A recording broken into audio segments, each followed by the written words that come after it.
Welcome to today's video. I've got a gorgeous little spot up in the hills and I've got this beautiful tree. Look at her, isn't she beautiful? She's with me and we're having a nice little conversation together. So you know what? Excuse this microphone. Like I feel like I've always got it stuck in my face, but I don't know what else to do with it at the moment. So here we are. And I made a short last night about getting comfortable being uncomfortable. So what does that mean?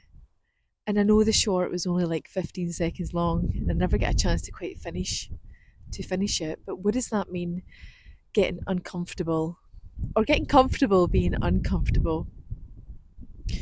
So I spent a lot of years, as you know, just doing things to please people or to make situations feel okay for myself and people around me. If there was a situation, I would maybe try and fix it and try and put the pieces of the jigsaw back together so that it would feel good, so that I could feel good about things, and so that I could believe that other people could feel good and that maybe I'd fixed things or changed it and then we could all live happily ever after. But one of the things I'm starting to realise is that I have got to get comfortable feeling everything that's uncomfortable. And that even means the realisation of just how life is in itself and how tender and gentle life itself is, your life, my life, all of us. It's such a tender experience and it it is really uncomfortable, but often we can distract ourselves away from it. So that's part of it, getting comfortable, feeling uncomfortable, and getting comfortable with just how life is in terms of its. Yeah, I was going to say the same thing, but it's just, I can't find the word, but I think you probably know the message that's coming to you is that it's so delicate and there's so much meaning, but often we can't find the meaning because we're so distracted. So there's a depth to that there, a depth that might touch your soul, that might touch your spirit, and allow you to just breathe into that knowing of how beautiful your life is. Excuse me, and how beautiful the lives of those that you love around you are. So just taking a moment for that gratitude, just to honour those lives and those people. And alongside of that, we still have to live a life and live a life that's true to us. And I think this is where the next bit comes in. So, as I said, spending so much time pleasing people, and we have to get really congruent with our path in life. And it doesn't mean, even as a spiritual person, it doesn't mean going around pleasing people. It means getting really honest. And one of the things is that we can very easily think that life has to feel good all the time. And it doesn't, and we know that. So there's a part to play where we have our boundaries. And when they get crossed, then there's another kind of sense of being uncomfortable there, right?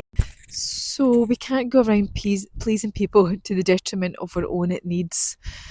And this is quite a biggie because we go about thinking that we have to, when we make a decision, we have to feel good about it. And usually when we start to make decisions and then feel a bit shit about it, then we might actually be grown in our life as well. Because then we're at that point where we realise that it's not about pleasing other people to the detriment of our own boundaries, but it's about standing up for our boundaries and that can often feel really crap. So we can often feel then like we've made a bad decision, and we then go back on the steps and we say, you know what, it doesn't actually matter. Yeah, I will go out with you tonight, because we then feel bad. And because we feel bad, we're then tricked into believing that we've made a mistake. When actually, if you get comfortable feeling uncomfortable, then you're on the right path to growth. Now, I don't know how you feel about that and what you think about that. I would really love to hear your comments about it. So for me, it was always kind of like, oh no, everything has to feel good. So I have to fix this thing so that I can feel good. But if I can start to go, well, I know if I say no to that, then it's going to be uncomfortable. Like I had someone call me recently for a session, and I was listening to this lady, and every fibre of my being was like, well, Lisa, you could help her, but where is your time? Where is your energy, resources? You can't do it. You actually can't do it. And I was just about to say, and then the woman was carrying on. She was telling me what was going on for her and things like that. And I was almost convinced to say, okay, yes, I could do it. And then my phone went out of charge, and we never finished the conversation. But I did end up sitting with it for a while, and then I just messaged her and I said, I'm awful sorry, but I'm not in a position to offer, what you need at the moment, but I can send you to somebody else, which is what I did do. And the lady never got back to me. There was no return on correspondence on that one. And then I started to feel really bad. And I was like, I should be helping this person. I mean, I've got this skill, and, this is my job, and I should be helping people. I can't turn people away. And I was going back and forth and back and forth. And I had to really sit myself down, and say, Lisa, be honest with yourself. You don't have the time. You know what this would end up like, as well as I would end up in a position where I would be doing this for the other person, not for me. And I would be using the resources that I have right to the edge for the other person and not for me. So I allowed myself just to feel it and to feel how uncomfortable it was. And that's when I started to think, actually, this is what this is about. It's like, you have to get really clear.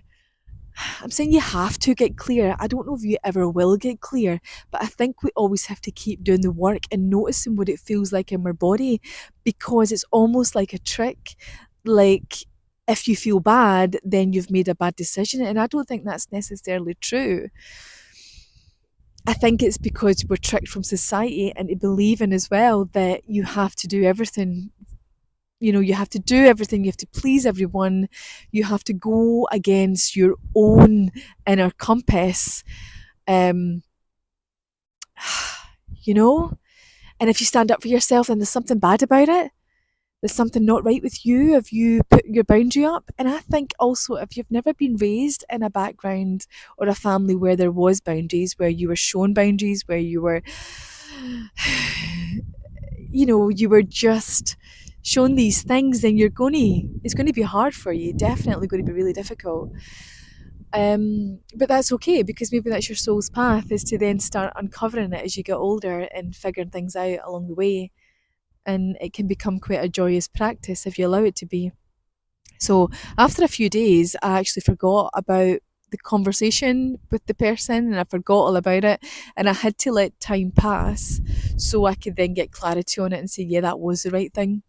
But in the moment, it was like witnessing everything that was coming up for me and trying to discern the voices and discern what was right for me.